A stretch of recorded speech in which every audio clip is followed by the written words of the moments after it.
Good morning, everyone. It's Monday. Monday. Garbage day. Well, garbage day is tomorrow, but for us it's today because it's got to go out today so that we're not missing the trucks in the morning. Oh, oh, I had a great night's sleep. I was out. You know what? I remember my mom telling me, I just don't sleep well at night anymore, or this or that, right? Yes.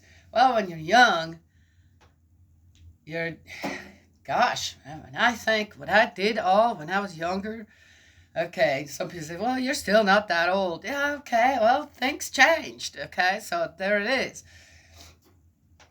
But boy, when I was still able to go and this and that and had the jobs here and the animals, the goats were, goats, I mean, they're easy to keep, but had the milk, right, twice a day,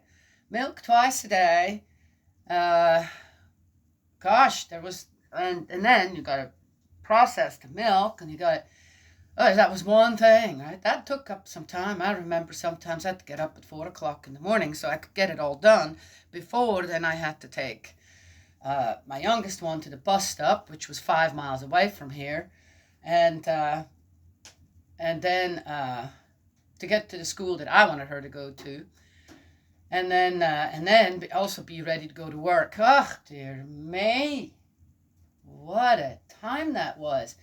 So when I sometimes I realized I'd been on my feet all day, didn't sit down, not even to eat. So then when, the time comes to go to bed, I just fell in bed and that was it. I mean, until the alarm rang or I woke up. That's been going on for years and years and years. I always wake up at the time that I need to wake up. And so now I'm just home. I'm just here, right? Yes? Yeah? Don't do anything. Definitely nowhere as much as I used to. And so when I go to bed, we go to bed early here. Sometimes it's still, I know it's only 6 o'clock, but everybody goes, go to bed. Well, everybody got a TV in the room now, right? Yes, Sissy loves to read. I do too.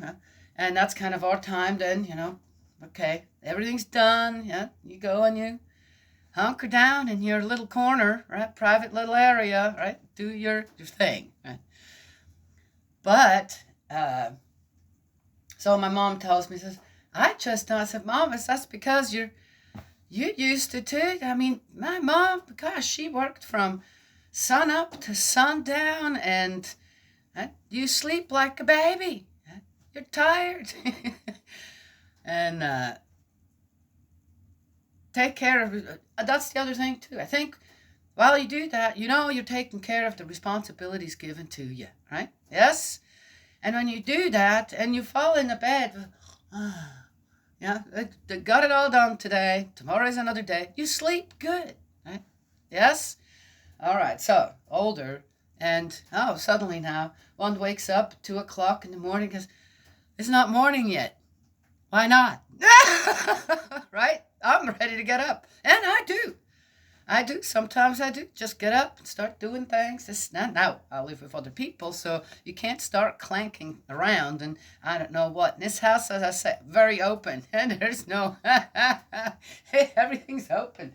So, and everybody can hear everybody breathe and snore and whatever, right? Yes? Yeah? So, so then you don't, so I end up starting doing something in my room. Yeah, I started another rug. I'm crocheting another rug with recycled fabric and stuff. Anyway, so and that is that. Right, wake up at 5 o'clock in the morning. Go, well, I'd rather sleep till 8. Right, but you're not you're not tired anymore. So here you are, you're laying and you're rolling around. I don't do that. When I realize, okay, what's going? I do something else. I don't give in to the, oh my gosh, this and that. I know that people end up before they go to bed, take some sleeping pills or whatever. And okay, if there is some other problem, underlying problem, not that you can't sleep, and God, you have to get up in the morning, go to work. I get it, yeah. But as you get older, right, it is absolutely normal that you don't sleep the way you used to, because you're not doing the level of activity anymore that tires you out to the point where you need to have 8 to 10 hours of sleep, right? Yes, I often get along with 3 hours. So the night before last, I was up. We did some things, this, that, and didn't do a whole lot that day. I know, it was kind of a lazy Saturday, I guess you can call it. And I went to bed, and I started watching a show, and it was pretty interesting. And usually, about whatever, I get, it doesn't matter how, and I click the TV off, and I'm going to sleep, right? Didn't happen that way. I just stayed up. It was a really interesting show. I don't know if that caught my attention. When a show catches my attention, I'm really into it. Anyway, so I was up all night. I'm not kidding you. I didn't sleep a wink. I'm going, I had to get up and go to the bar, this, that. So, yeah, it was so what? I was fine all day. I didn't even take a nap. And then last night when I went to bed,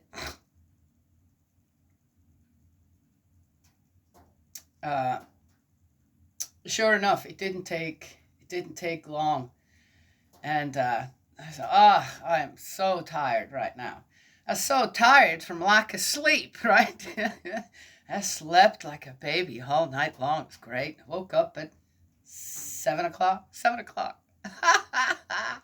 Anyway, so there it is, my little.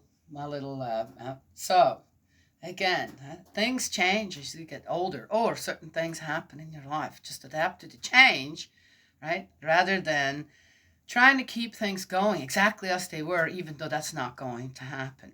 You adapt. You just adapt. Oh, okay. And see how that goes, right? Yes? Yeah. All right. Nom. Coffee. There's something about coffee. Okay, let's get going here. Oh, I made a fire. Ooh, I better go and check that real quick. I hear it I just started it, so, which means it takes a while for the stove to heat up. Oh, it's still going good. It's just a quiet fire. Oh, well, you guys get out. Even the wood realizes I'm starting to, how cool is that? I'll add a little bit, so I have to worry about it later on.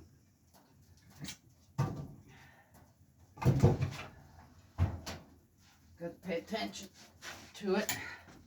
Not sure what kind of wood I threw in there the other day, but it got really hot and I couldn't stand it in here anymore, so I moved over to another place in the house, and suddenly I hear something's going on with the stove, and I looked, and the pipe in the back was getting really red. Is that to close things down? Okay, it happens. Sometimes it just happens with certain type of wood. Burns really hot. Always got to be vigilant with things like that. Okay. We're in Leviticus. The dogs, even though the Bo's still not here, they had enough. They stayed around for 2 days. Our leader's not here today. They went off together on their own. Yeah. All right, we're in Leviticus 25. The holy years. The sabbatical year.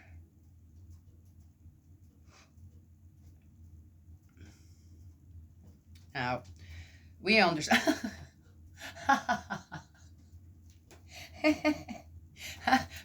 What did I just talk about before?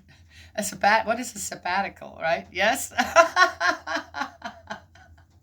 Enjoy the sabbatical in your life, right? Rather than thinking that there's suddenly problems now, right? Enjoy the sabbatical later in life. Yes? Yeah. One could say more to that. Yahweh spoke to Moses on Mount Sinai and said, now we're still on the mountain. See, this hasn't even any of it been implemented yet. Or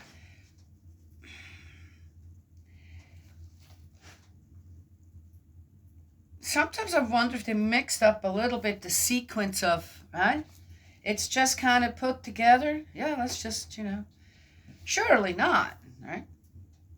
Maybe yes. Well, what do I know what they did at that time with all this information? So here we go. But interesting. This is how spirit world just guides you. What do I talk first about a little bit, I got, oh, here we go. Here's an instrument. Just, yeah. Does everything need 100% prep? No, it doesn't. No. Not if you're versed well enough, right? Yes, your mind is clear enough, right? Yeah, then it should all be there already somehow. Okay, all right. All right, we're on Mount Sinai again. It said, speak to the Israelites and say to them, when you enter the country which I am giving you, the land must keep a Sabbath rest for Yahweh. For 6 years, 6 years you will sow your field. For 6 years you will prune your vineyard and gather its produce. But in the 7th year, the land will have a sabbatical rest, a Sabbath for Yahweh. Whoa, that is interesting. We've had this before already too, and I did talk about on how one should leave a field for a year unplanted. Or you switch from root crops to above crops and stuff like that. Oh.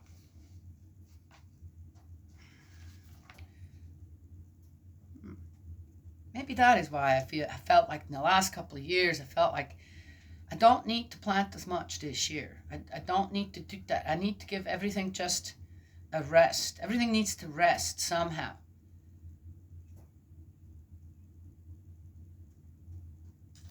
Interesting. Okay. Well, I'm still going to plant. I already did.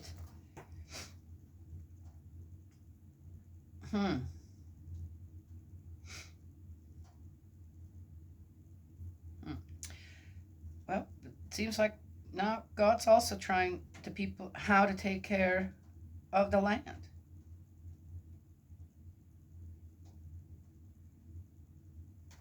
I wonder if famines and this and that, and I don't know what happened, it's not just the weather, it's also the condition of the soil, the condition of the ground that suddenly just doesn't have enough to yield to give anymore for things to grow. And I think of the potato famine that they had in Ireland. I don't know. So some things we're just not doing right.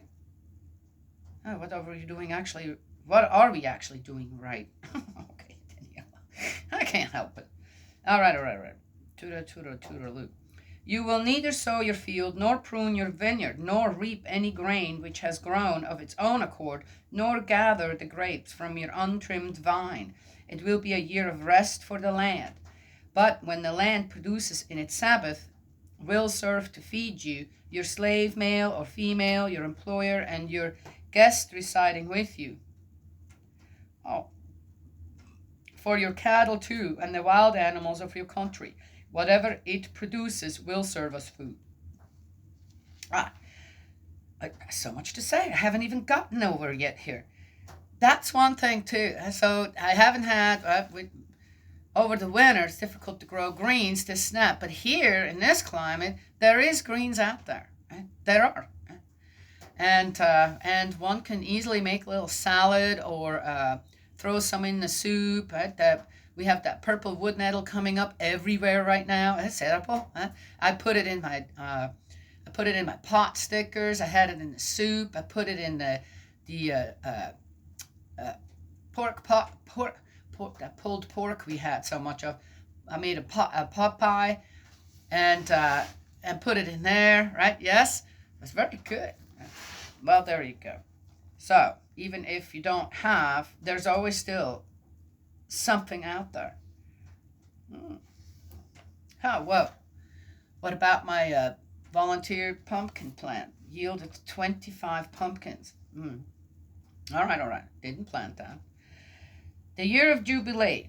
You will count 7 weeks of years, 7 times 7 years. That is to say, a year of 7 weeks of years, 49 years.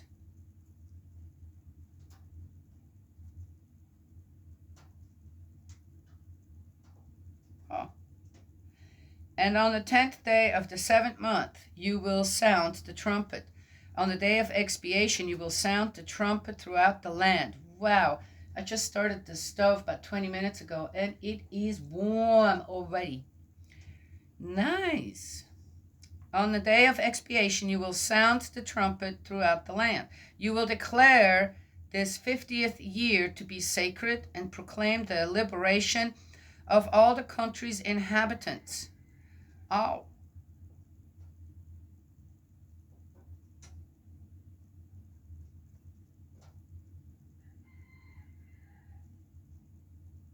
Huh.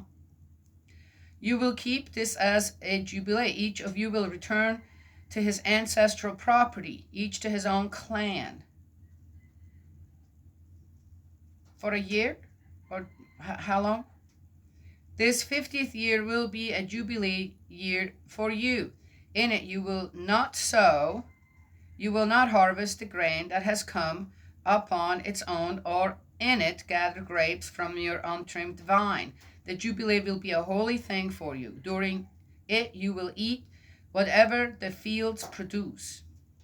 In this year of jubilee, each of you will return to his ancestral property.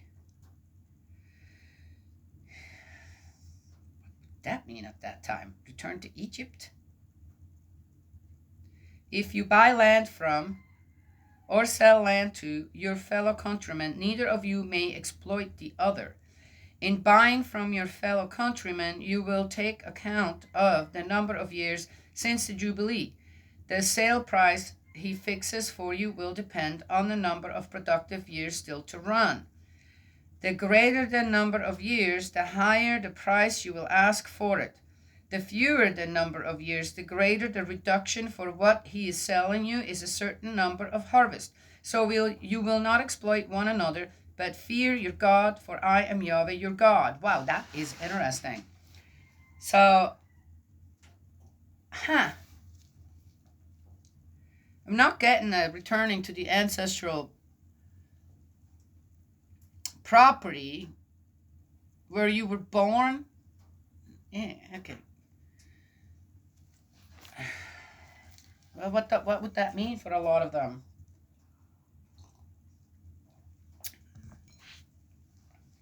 Maybe this meant something different at that time. Not sure. Interesting though. Also, seems like you take off a year to do what? Travel. Vacation for a whole year. Go and see everybody, this, that. It's not a bad idea. Huh?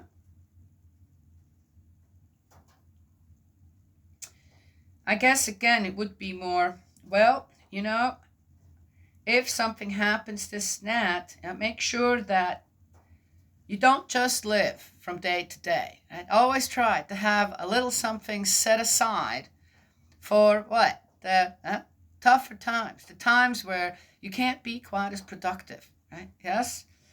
And allow yourself that time. It's interesting. One could take this, or just take it for exactly what it says here.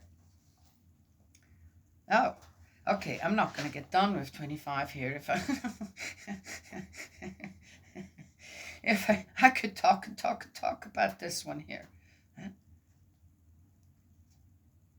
Ancestral property. Also, the way things are being sold. The fairness has got to be the don't cheat each other. What is it? What makes people so accomplished when they cheat someone? Yes? Every car that I drove, I traded it in for another car at the car lot, but then they knew all the problems, this and that.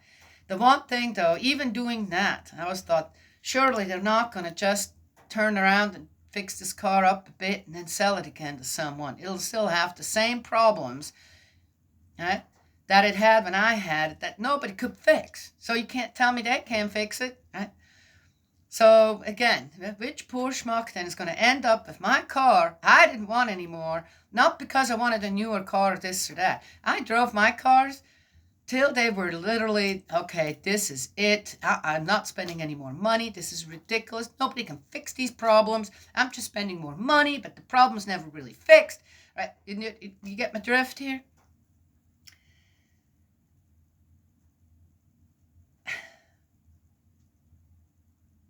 Why would anybody want to do that? Huh? Yes?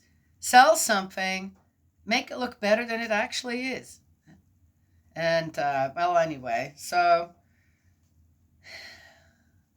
I know this dealing and willing is going on out there, yet, is that the right way to go? I said, yeah, it is what it is.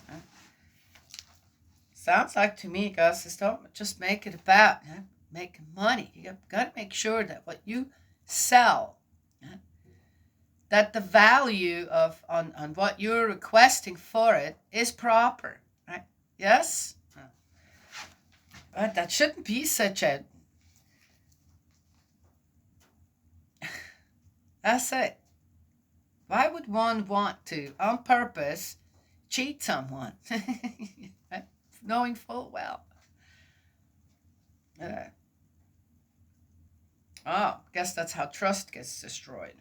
Divine guarantee for the sabbatical year. Hence you will put my laws and customs into practice. You will keep them and put them into practice. And you will live securely in the country. The land will give its fruit, and you will eat your fill and live in security.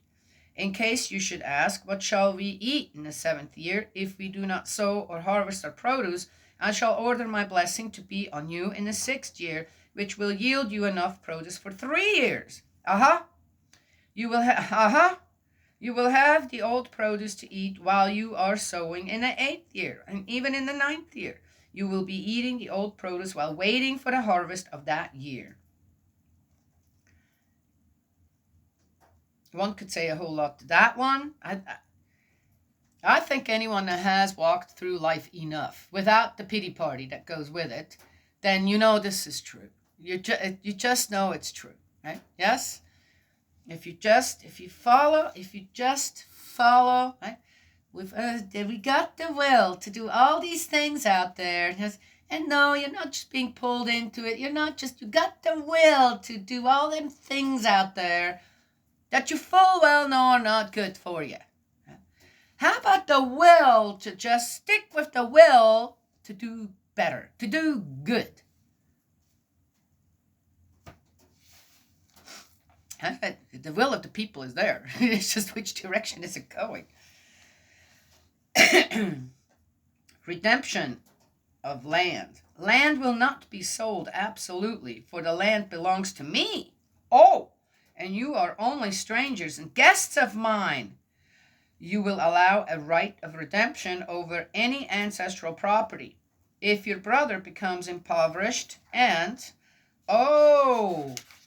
this is a long one, and sells off part of his ancestral property, his nearest male relative will come and exercise his family rights over what his brother has sold.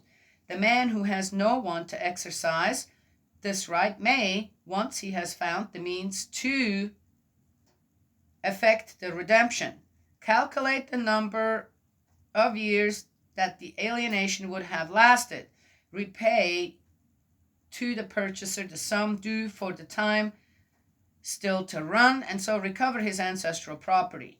If he cannot find the sum in compensation, the property sold will remain in the possession of the purchaser until the Jubilee year. In the Jubilee year, the latter will vacate it and return to his own ancestral property.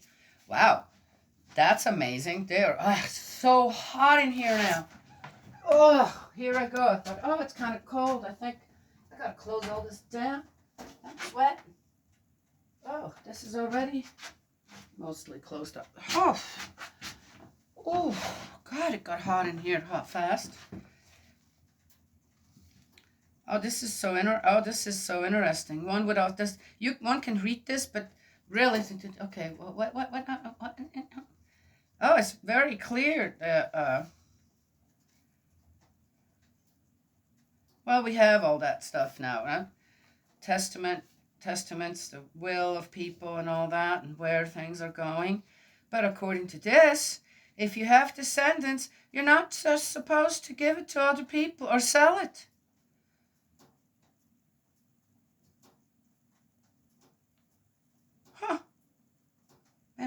it'd be interesting if that were all still in effect today.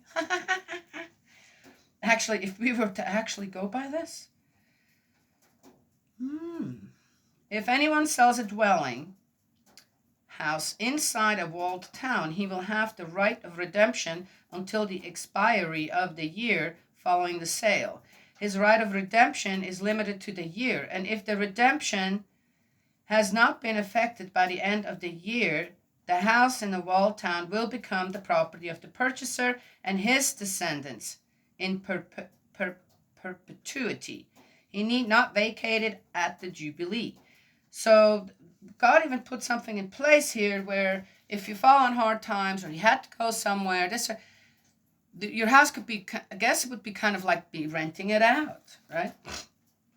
For a certain amount of time. But after that, then the sale would be made.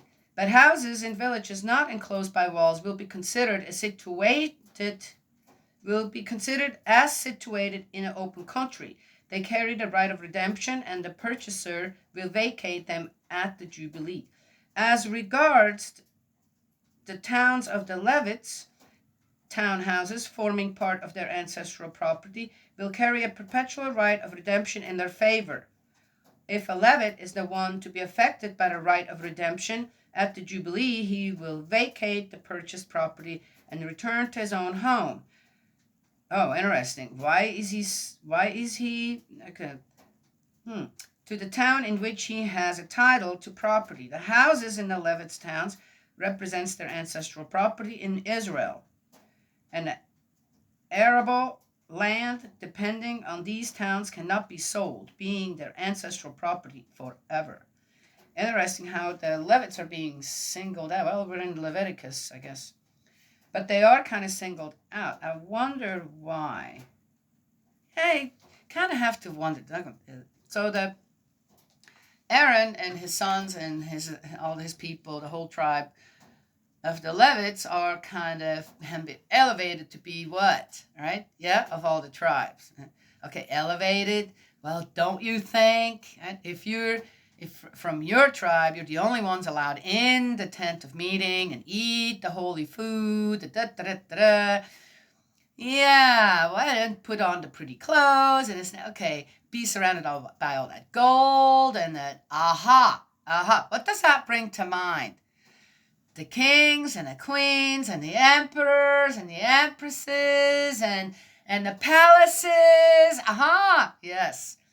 So nobility. So the Levites, in a way, so they were already what? Did nobility start then? All right, I call it again, false attitude of people who think and had to kind of station themselves above it, even though, no, that's just your position that God gave you. That doesn't make you any better than a farmer or a warrior out there. Hello? Right? Yes?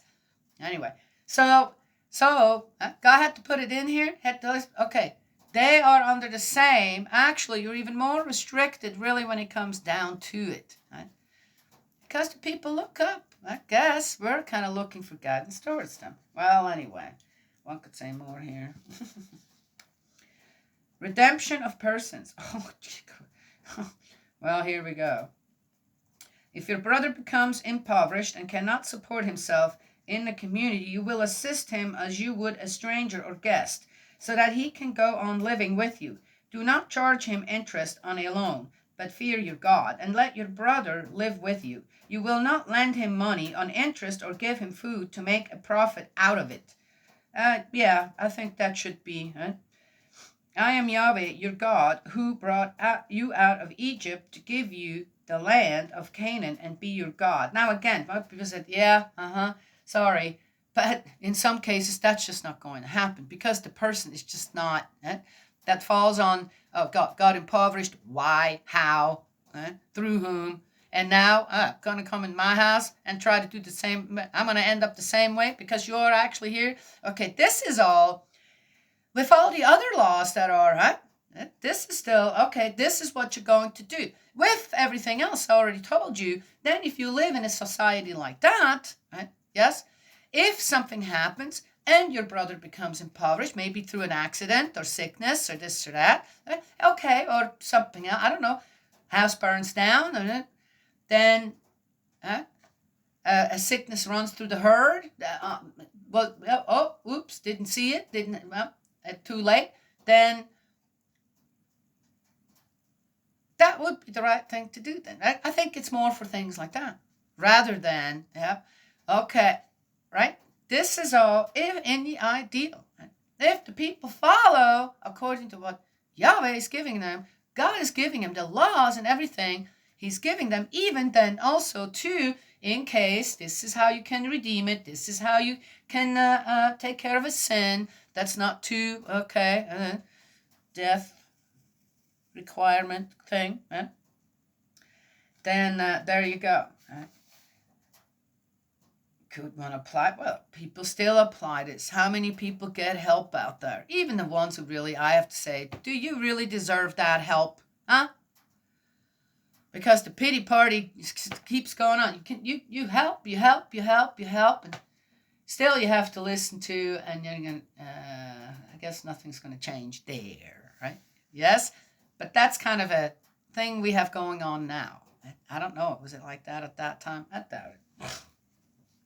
People were too busy. Well, anywho, so there is that, right? But a lot of people still do that. There's a lot of giving people out there without an agenda. What does I say here? Do it without an agenda. If your brother becomes impoverished while with you and sells himself to you, you will not make him do the work of a slave. Why not? You will treat him like an employee or guest. Well, shouldn't slaves also just be treated as employees?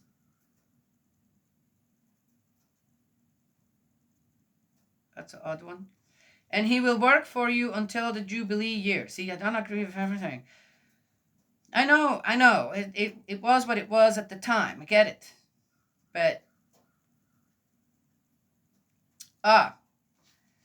so having said what I said before, so there were already some things in place here, right? That I have to say, really, when it comes down to it, wasn't a whole lot different, right? Like with the slave thing. Really, they had slaves. Well, I guess they had slaves. Okay. Well, they couldn't just have people working for them, paying them this and that. No. Well, okay. Well, you got to get... Okay. I could get into all kinds of reasons why. Well, the reason you keep it that way and this and that, they have to be kept that way and they have to be looked at that way. You can always come up with something. But was it the right thing to do? No. Done. Oh, okay. We're good on that one, right? But something had to be put in place too. Okay, well, again. He will then leave you, both he and his children, and return to his clan. He'll be an employee or guest, and he will work for you until the Jubilee year. He will then leave you, both he and his children, and return to his clan and regain possession of his ancestral property. Okay, give him a chance to build up again. A slave doesn't get to do that. Right. Okay, yes, I got it. For they are my servants whom I have brought out of Egypt. Oh.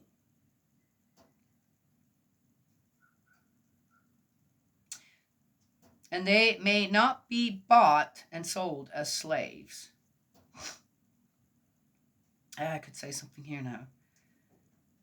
It must have been so difficult to establish his people. What does that matter? All right, I get it, Father. I say, so it's... You will not oppress your brother Israelites harshly, but will fear your God.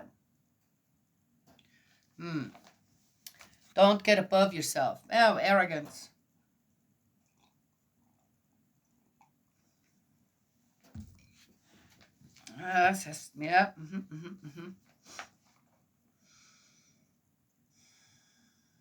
Stay in your proper place as a human being.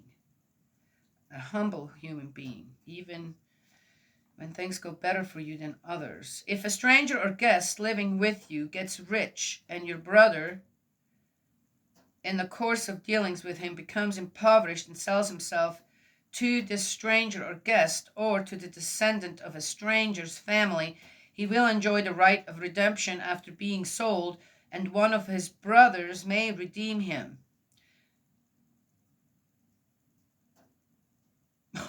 Gambling? Talking about gambling here. And then,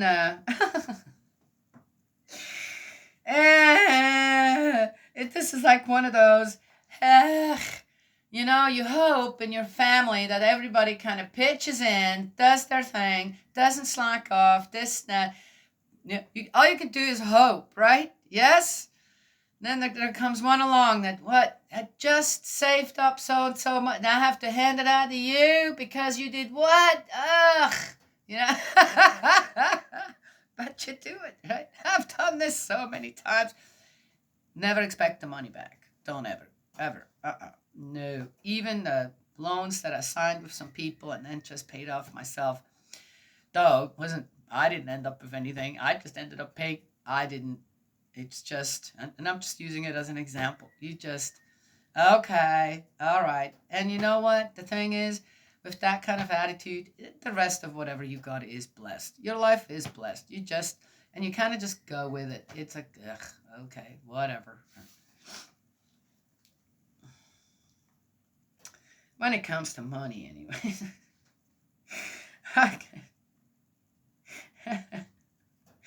A stranger. What? So a stranger is under the same laws as God? Well, what if they have a different religion? Okay, good luck with that one. I guess then you're going to have to kind of, do the diplomatic thing with the stranger. Say, look, we have this kind of rule here, so if I come up with what you need in so and so much time, can you please release my brother? Okay. Ugh, dear me, who doesn't deal with at least one or two like that in their family? Or has, and things do get better, I guess. All right. His paternal uncle, his uncle's son, or a member of his own family may redeem him. Oh, close relative. If he has the means, he may redeem himself. If he has the means, he may redeem himself.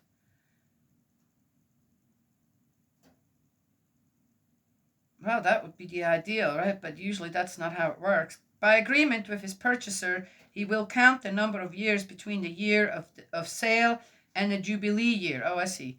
His sale price will be proportionate to the number of years, his time being valued as that of an employee. If there are still many years to run in proportion to their number, he will refund part of his sale price as payment for his redemption.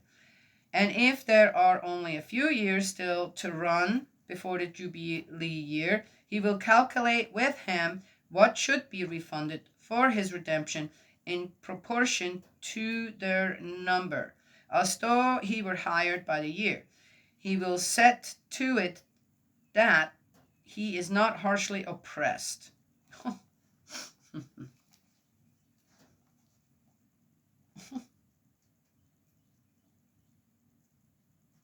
He will see to it that he's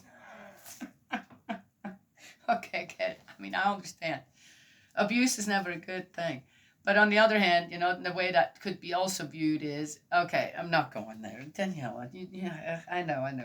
Don't overthink things. It's not about overthinking. It's just, I see. In the way that this is written down, what did God actually tell Moses when it came to all this? And how was it actually written down then? You have to admit, you read all this. Yes, there's a certain, I get it, yeah, step by step. Sounds like reasonable explanations, this and that. Is it really that easy? Was it that easy? Look, sounds pretty complicated to me. Were they that complicated at that time? I don't know. I have no idea. If he has not been redeemed in any of these ways, he will go free in the Jubilee year. Both he and his children. No. For the Israelites are my servants. They are my servants whom I brought out of Egypt. I am Yahweh, your God. Oh, okay. So that's the end of 25. Another thing here too, I think that another thing God's trying to establish here or make sure of is that everybody else knows These are my people. Beware, right? All right. Even to a stranger. So I guess when strangers, I'm assuming as other people besides the Israelites, visit the Israelites, yeah, they must also obey the laws of God within the community of the Israelites. Kind of makes sense, doesn't it? Yes? All right. To finish this up, how long have I been talking?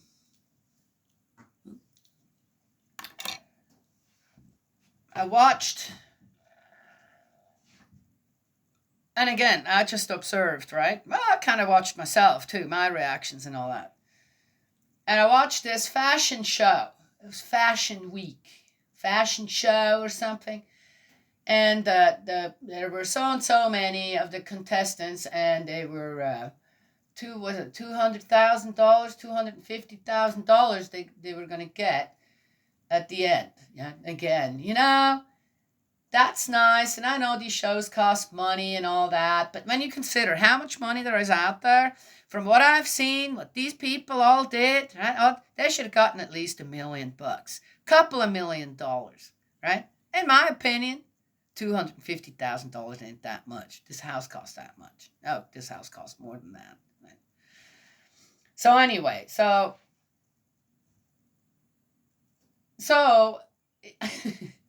I'm watching the show, and of course, the one thing that interests me more than anything about it is sewing, because I love to sew. Okay, what are these people going to come up with? I want to see how artistic they are, how creative they are, right? Of course, because just to show the sewing part would be boring for most, not me. Right?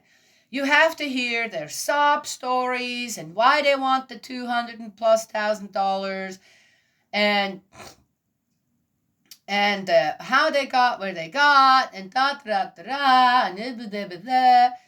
And then there are always the few that they're there to do what they're there for, right?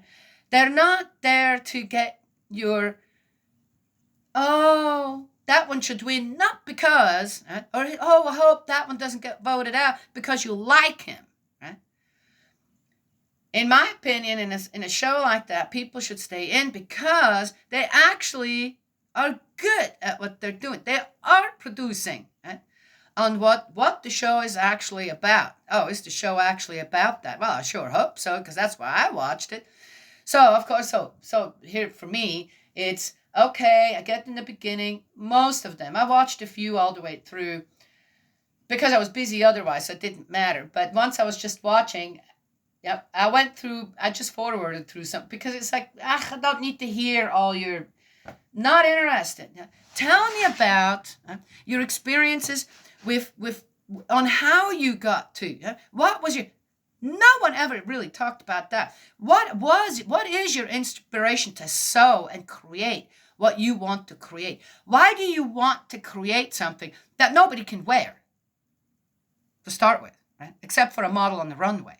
Right? Don't you want to wear something? Okay, I'm just saying.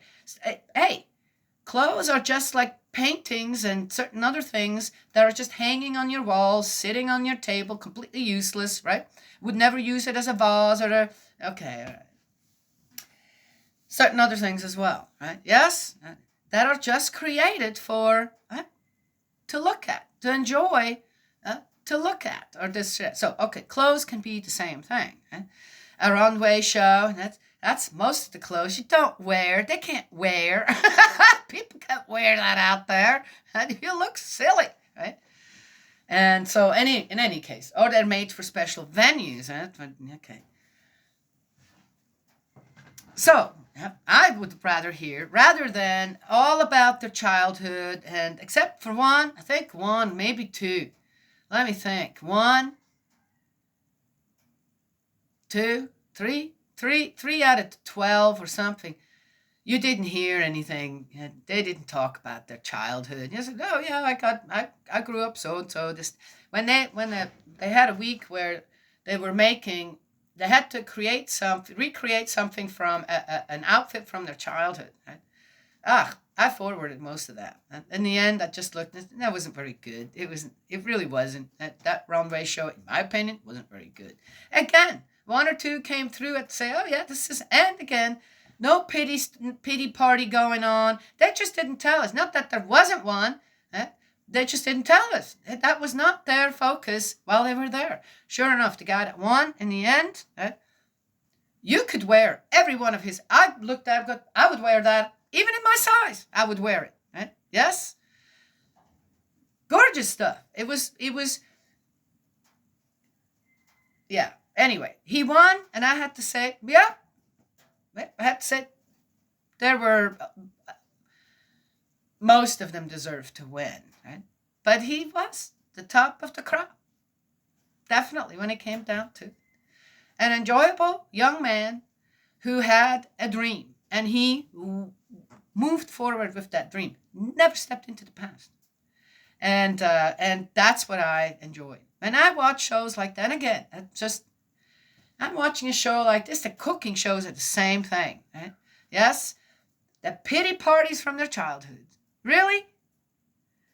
And again, then how does that affect you as the viewer? Rather than, okay, this is a cooking show. Let's see what these people can do with, right, their talent. Now, if someone says, yeah, I got my knowledge, while I went from restaurant to restaurant, didn't have the money to go to culinary school or this or that.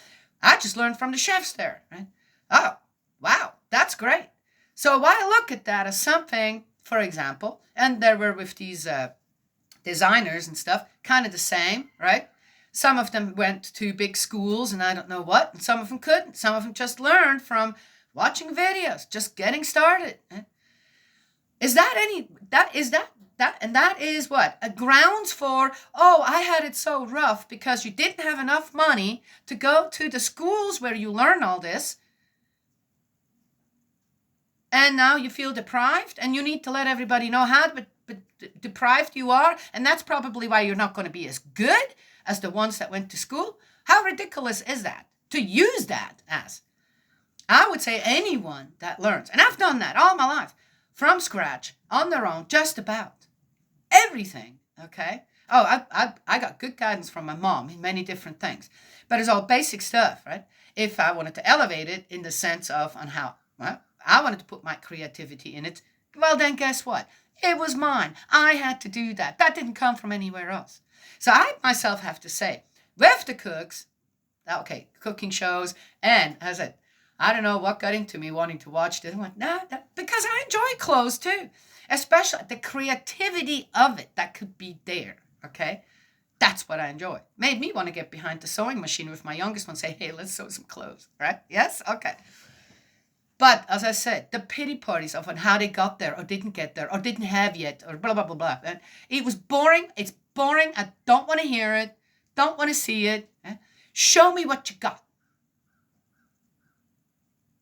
And I think, as I said, when you have to learn without all that other stuff, schooling and this, and guess what?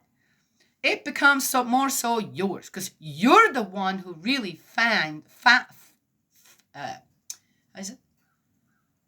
is funding, right? Your own creativity, not somebody else. With funding, I mean, you find it within yourself, all there. It's somewhere there. You have to desire. It's all there, right? You do it. And usually then that's when something really amazing comes out, right? Yes? Rather than, oh, the guidelines from schools, blah, blah, blah, blah, and that's what one goes with, right? And kind of has a hard time getting away from. Yes? Yeah. Same with the cooking, right? Who tells me I can't make kimchi out of sunchokes or Jerusalem artichokes? Who tells me that? Right? Right? Or certain other things that I just, when I cook, I'm going, yeah, I think I'm going to like this better this way than that way. Like the sweet and sour sauce I made. I'm going, oh, that doesn't have quite the zangy taste. And I kind of wondered, should I? Yeah, and then I actually took a little bit added a little bit more soy sauce, added a little bit more vinegar, and I used my peach vinegar, that really, really good vinegar that I made, and mixed it up, and then tried it, and I'm going, I don't know, I think I liked it actually better just the way I made it before. Then I made a sweet and sour chicken, okay, with the vegetables, and I just added that on.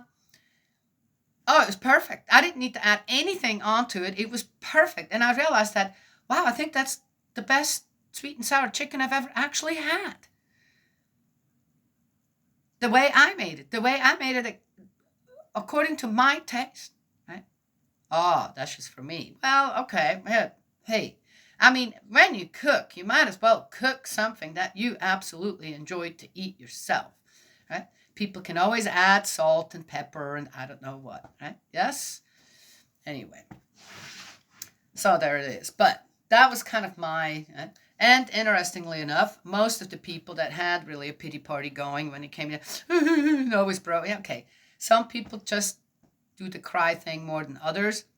And I get it. You can have tears over... Yeah, I'm getting a little emotional here when I think about, certain things. But then I deserve to be here because I had, it's really take my... I can't hear. It's like, ugh. Maybe they can have a pity party show or something where you can, the guy who has the best, or the person that has the best pity party story wins a couple $100,000 or something. Anyway, all right. Why did I? Okay, again. I think that with Leviticus 25, God's trying to tell us here too is that there is a certain order to things, right? And there is a certain order to things to be redeemed as well. To avoid what? Okay, all right. You'll get a chance, right? You get a chance to do right again. And the children grow up seeing that. No, even if someone has a hard time, there is something in place where others are helping out with that hard time. Which means what though? You raise yourself up again. You try to get back onto your feet. I've done that for people here as well. Some of them did amazingly well. Yes, proud of them. Proud of young people who came here and did have a bit of a hard time. But man, they rallied. The place was right. The guidance was right for them. Then there were others. They weren't here for that. They were here for other stuff. Right? Yes? Yeah. When you're young and your limbs are all working and, you don't have anything in particular that right, hinders you except for your own attitude to do something great in your life, good in your life. Doesn't always have to be great. Just be good.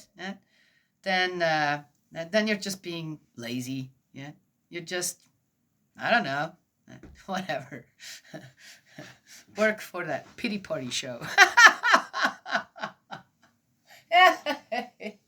Danielle, I can't help it. All right. I gotta get to the barn, feed the dogs. They're not home yet, so. Okay, there it is. Leviticus 25. That was a long one. A lot to talk. There could be more to talk about that one. See, the Bible's not boring. It's not boring at all. I don't think it's boring. Right? It's not boring at all. So all kinds of stuff comes to my mind. Oh, what about this? What about that? Right? Yes? Yeah. Wonder about it. Yeah. Okay. Well, that's it, right? Yes. It'd be interesting to have a show where have a show where the Bible is read, right? Oh my gosh, that'd be just like I do it, and you have a panel of different theologians, right? And other people, right? A panel of them who then, with the questions that I have, I'm just here by myself. I don't have anybody else saying, hey, what do you think about this? Or rather, we're all the same religion here, right? When it comes down to it. Right? But it would be interesting, if you have a question and I have an Israelite here from Israel or from the Jewish faith, isn't that Orthodox? So how was that viewed, actually? Do you have any idea on how to, because your background is that, right? Yes? Then, yeah, in the New Testament with the Christians, okay, that's our background. Yep. But how do different people view that? Then again, ask an agnostic, ask an atheist, why would you not want to believe in that? Why do you see this as just humbug, right?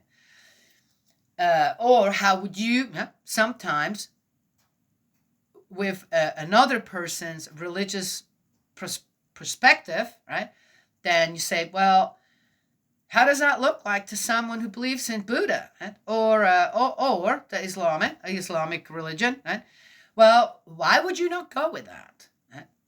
Well, why does that sound wrong to you? And how is that represented in your faith?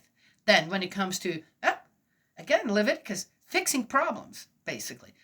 Well, let's not have them started to begin with. But if they do start, this is how you fix it. Right? Yeah. I know it comes to some of these. I know. Punishable by death. Oh. Anywho, interesting.